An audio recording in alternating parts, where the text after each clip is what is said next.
সহজে গ্রামের দৃশ্য আঁকা শেখো। প্রথমে আমরা একটা দুটো লাইন টেনে ঘর এঁকে নেব। তোমরাও এরকমভাবে একটা ঘর এঁকে নাও। এবারে রাউন্ড শেপ দিয়ে দরজা করে দাও।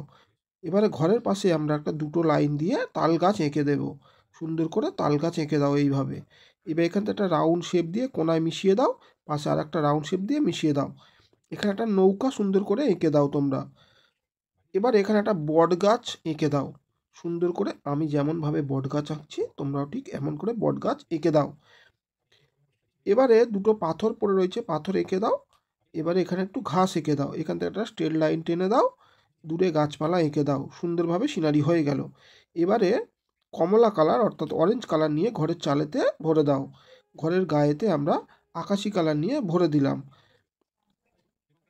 এবারে ঘরের যে বারান্দাটা রয়েছে ব্রাউন বা খয়েরি কালার বা বাদামি কালার ভরে দাও। নৌকার গায়ে বাদামি কালার, ঘরের দরজায় গাছের গায়েতেও আমরা বাদামি কালার ভরে দিলাম।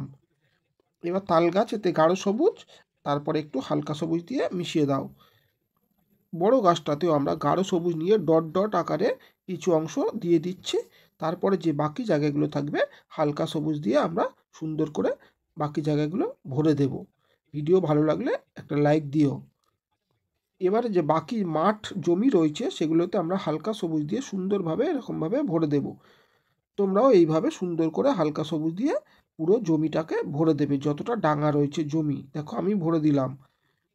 এবারে আমরা গাঢ় সবুজ দিয়ে ঘাসে একটু দাগ টেনে হলুদ দিয়ে ভরে দিলাম। এবারে আমরা দূরের গাছপালাতে গাঢ় নীল দিয়ে নিচের দিকটা ঠিক ঘাসের আকারে টানবো। উপর যে ফাঁকা অংশ আকাশি কালার দিয়ে সুন্দর করে ভরে দিলাম। এবার আমরা নীল গ্লাস মার্কিং পেন্সিলের সাহায্যে জলগুলো আমি দেখো এক ধারে থেকে এক ধারের দিকে মাঝখানের দিকে টানছি। তো দু ধারে থেকে ঠিক মাঝখানে টেনে টেনে দাগ দাগ আকারে টেনে টেনে আসবে, যেমনভাবে আমি টানছি। ভিডিওটা কিন্তু শেষে অবশ্যই শেয়ার দিয়ে অন্যজনকে দেখার সুযোগ করে দিও। এবার আকাশে আমরা একটু মেঘ দেখাতে চাচ্ছি। সাদা মেঘ রয়েছে আকাশি কালারের আকাশে।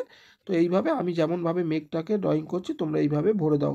দুটো কোণার দিকে একটু গাঢ় করে নীল দিয়ে দাও, দিলে দেখতে বেশি সুন্দর লাগবে।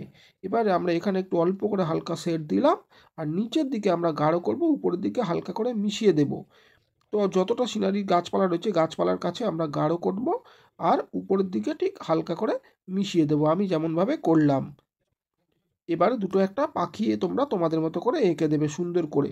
এবার সব শেষে স্কেচ পেন দিয়ে আমরা আউটলাইন যে ড্রয়িংটা করেছিলাম সুন্দরভাবে আউটলাইনটা করে দিচ্ছি। তোমরাও কিন্তু প্রত্যেকটা ছবিতে সুন্দরভাবে এরকম আউটলাইনটা করবে, যাতে ছবিটা সুন্দর এবং পরিষ্কার বোঝা যায়, দেখতে সুন্দর লাগে। তো আউটলাইন করাটা কিন্তু অবশ্যই খুব দরকার। তো ছবি কেমন লাগলো কমেন্টে জানিও, আর ভালো লাগলে অবশ্যই একটা শেয়ার দিও।